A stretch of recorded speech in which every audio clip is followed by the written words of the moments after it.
friends, this is Dr. Amarjit Kaur.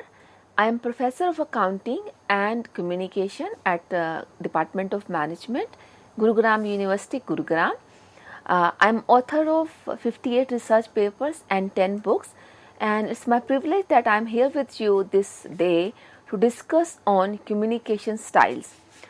We are going to discuss communication styles based on the functional classification, because communication styles are discussed which are prescribed by Murphy, and communication styles are there which are based on the functional operational functional style, right? So we are going to target only on the functional styles in this lecture. So friends, did you ever notice that why is it so that lawyers are supposed to be very straight, clear, loud, assertive? You would have seen the almost similar things in a teacher as well, the good teacher, of course, right? You would have seen even the leaders are supposed to have a very straight, assertive, aggressive style. So a doctor is supposed to be again assertive but calm, composed, communication style, having calm, composed style. Why is it so that a person who is into marketing will all approach people with more of human touch, more of having a human approach, emotional intelligence approach? Why is it so that accountant will always approach with some data in hand, some number in hand? It means there is some kind of connection between the professions and the communication style naturally adopted by people.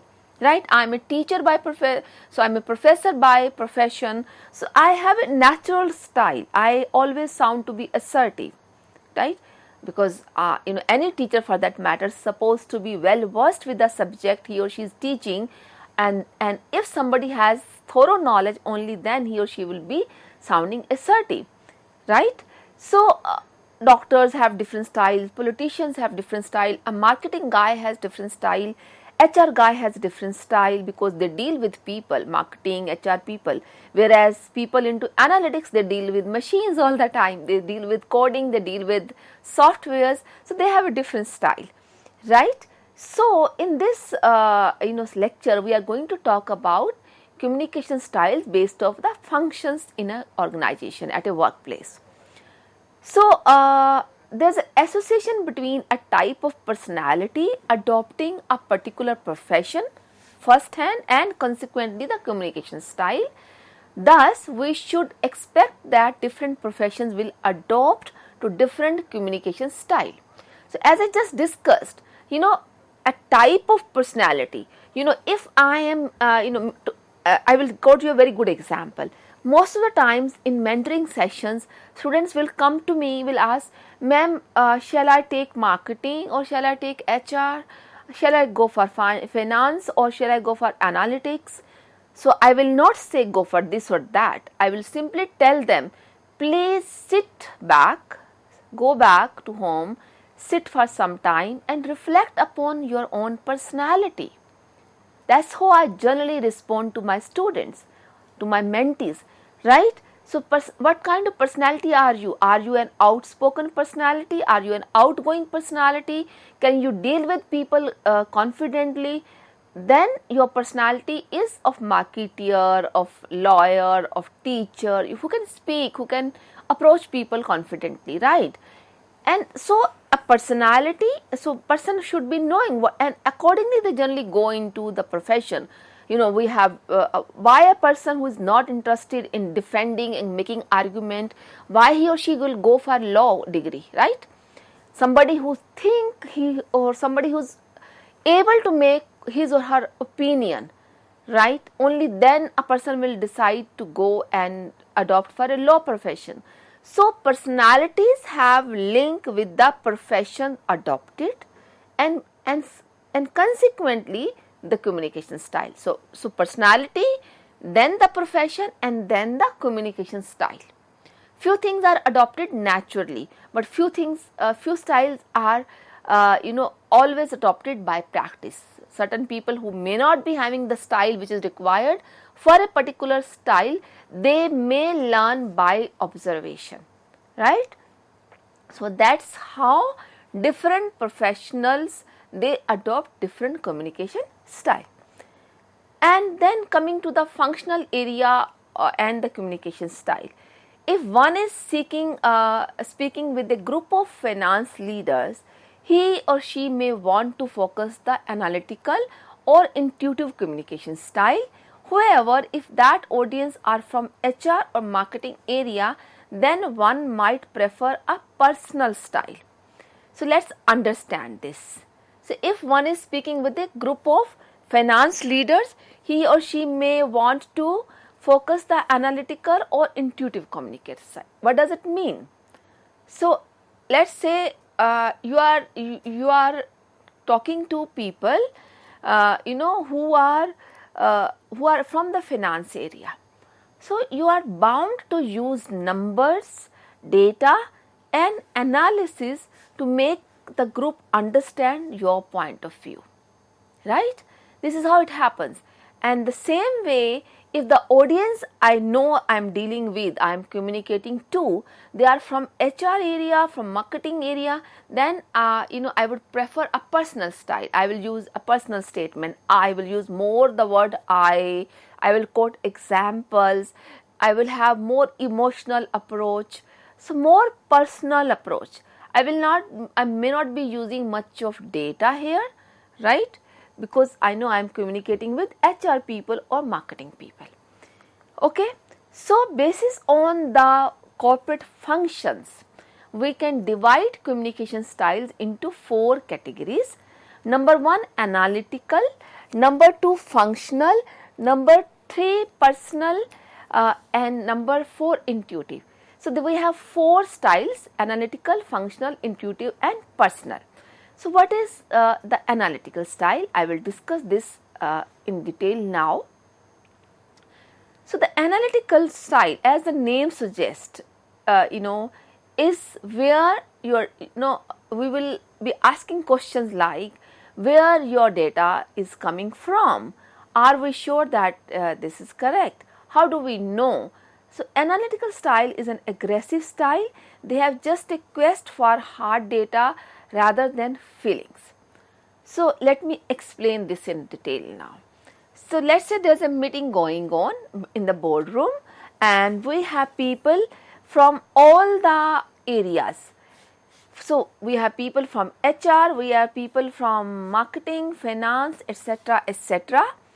Okay, so the first question, if I am using an analytical style, what will be my question? My question would be, what is this, where is this data coming from? Which report are you referring to? Right? This would be my question because my style is analytical style. I am analyzing whatever has been spoken to. Somebody says the sales is declining from the last 2 months. Right? A sales guy talking, sales is declining. So immediately the person with the analytical style will question him, how can you say so? Do you have numbers to tell that? Do you have supporting values for that claim? This would be the response, and then the analytical style will ask, are you sure this is correct statement? This is how, so they will analyze the correctness of the response, the correctness of the information. They would be analytical in observing, is he or she right? And how does she know that? So immediately the question would be in the mind of the analytical style communicator, that how does he or she knows?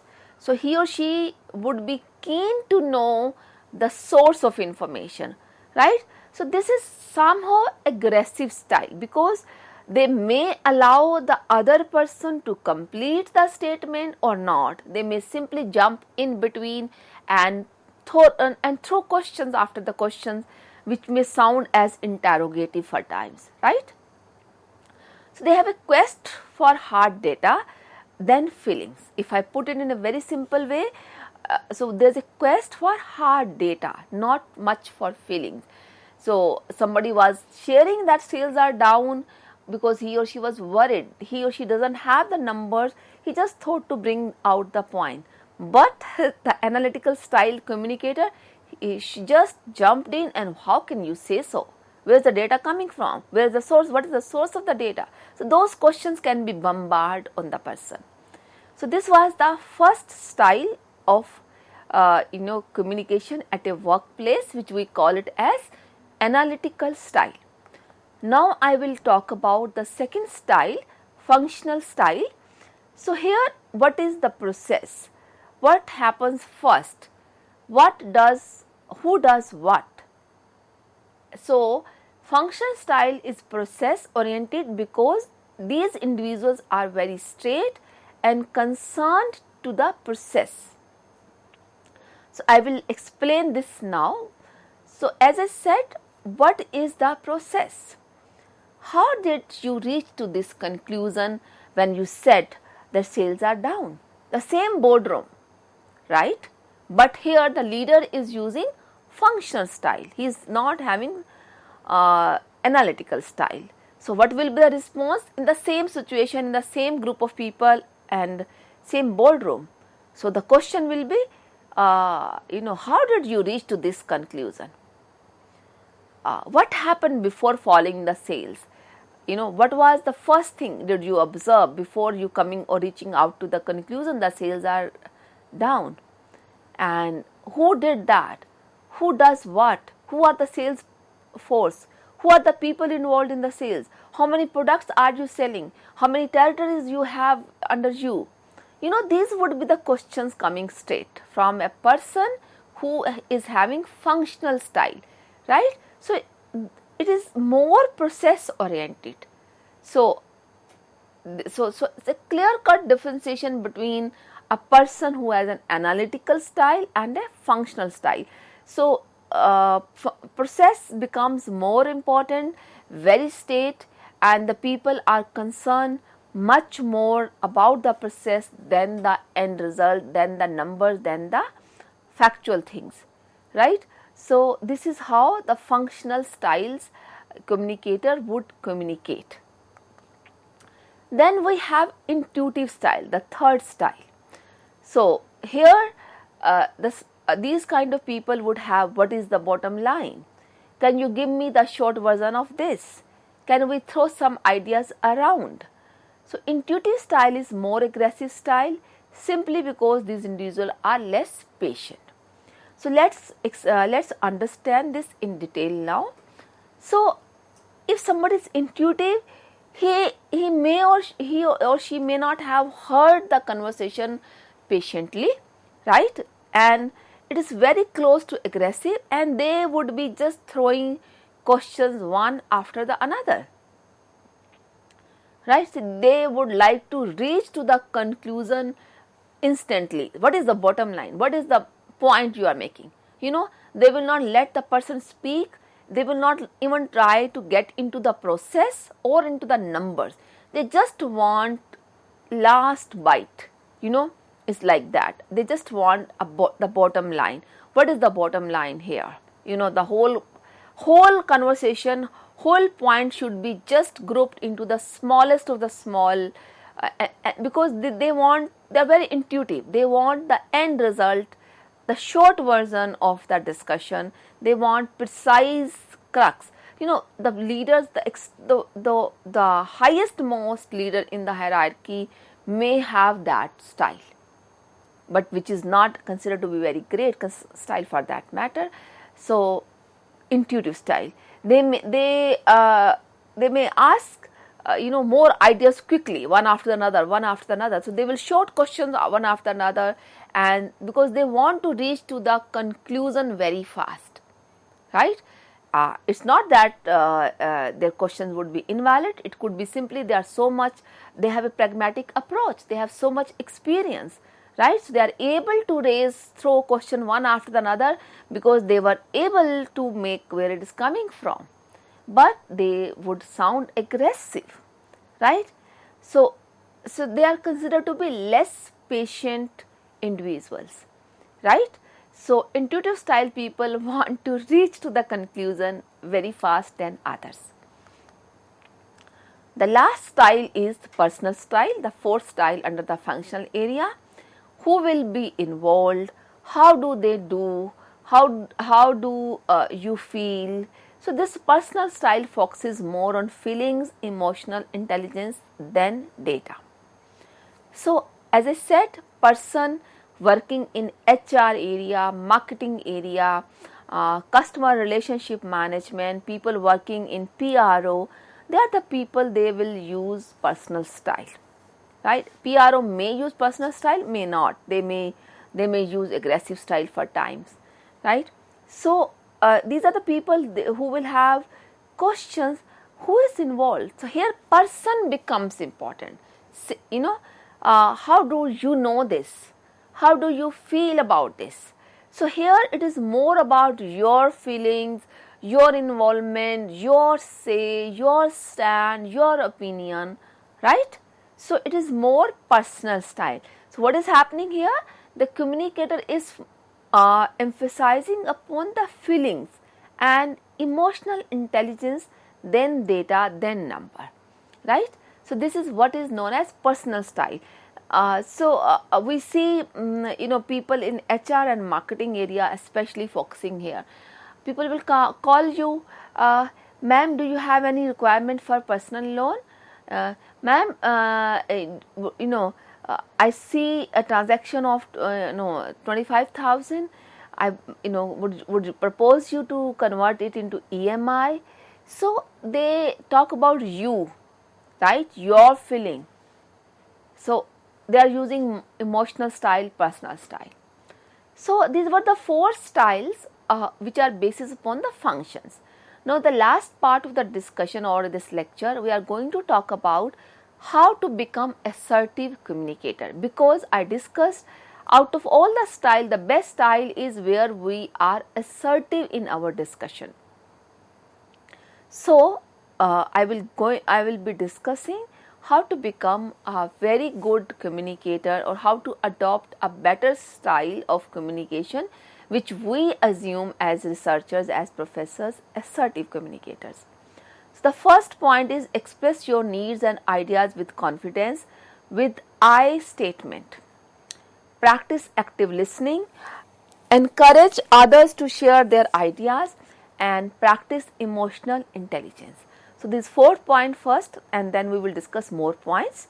So the first is express your needs and ideas both with confidence by using I statement. I would prefer say, my stand is that I don't think it will work. I would request it. I'm sorry, but I beg to differ.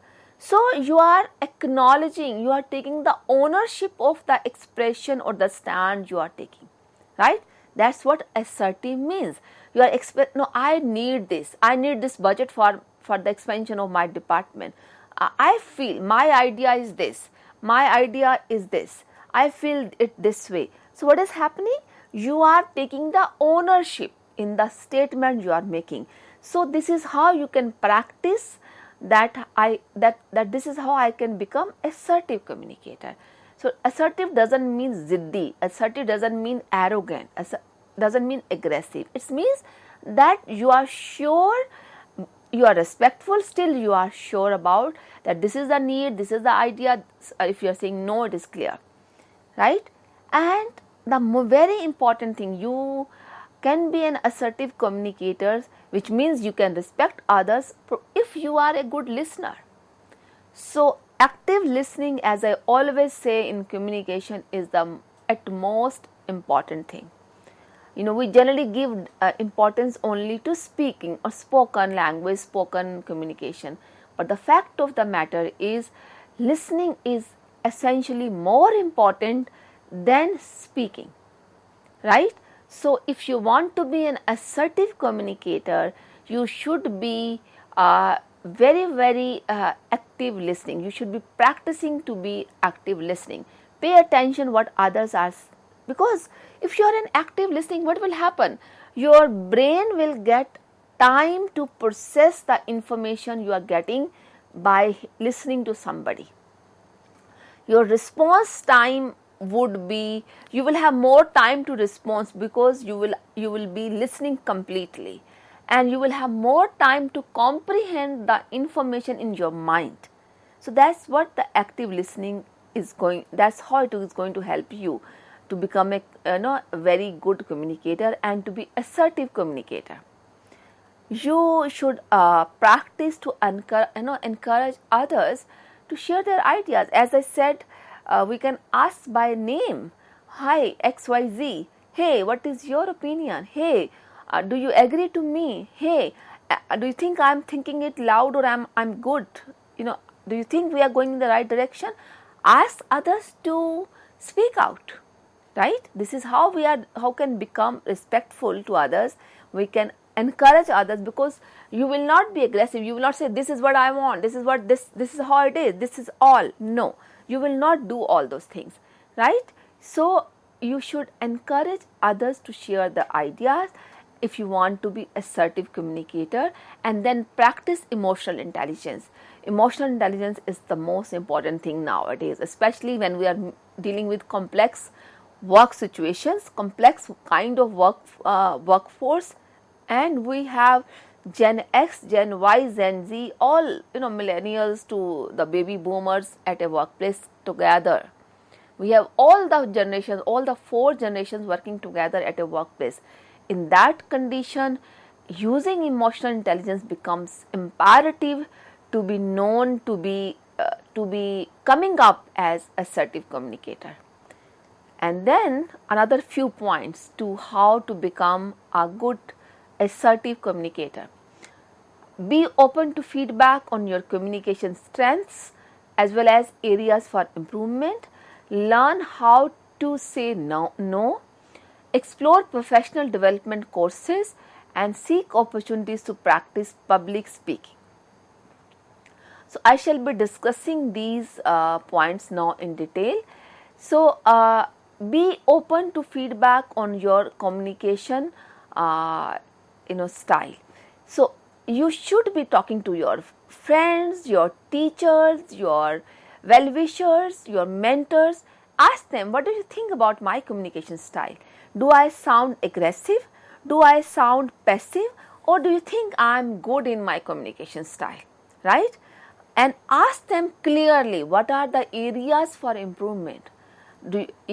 So if you are open for the feedback, this is the best way, especially those people who do you think are not in competition with you. Your teachers are never in competition with you. Your parents are never into competition with you.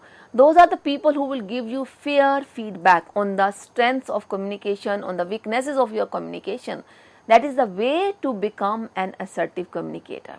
And then it's not always nodding. It's not good to say yes even if you do not want to accept the idea.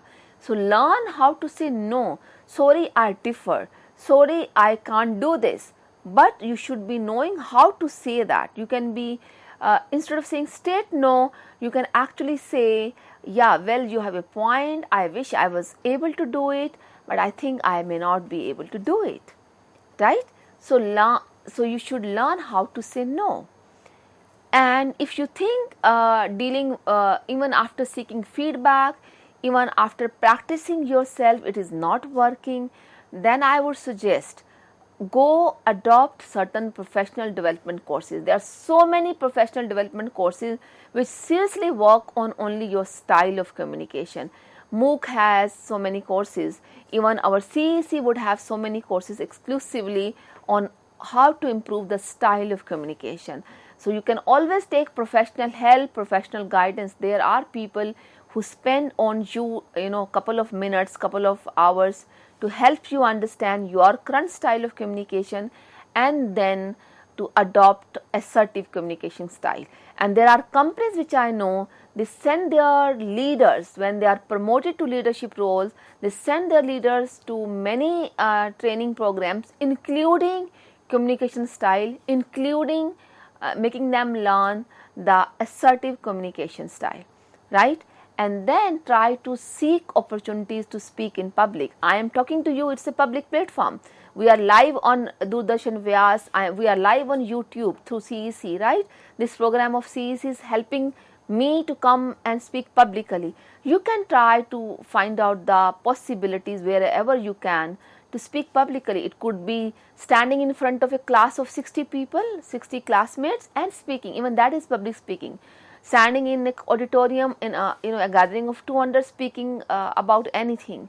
So if you do that, if you practice that, you can again improve your communication style to an assertive communicator. So with this, I would like to conclude and would say that having a great communication skill requires interacting and seeking all the 4 communication style. One needs to assess audience to determine which of the 4 style of communication one is dealing with.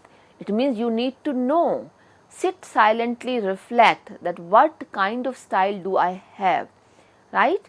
And each style has its own pros and cons.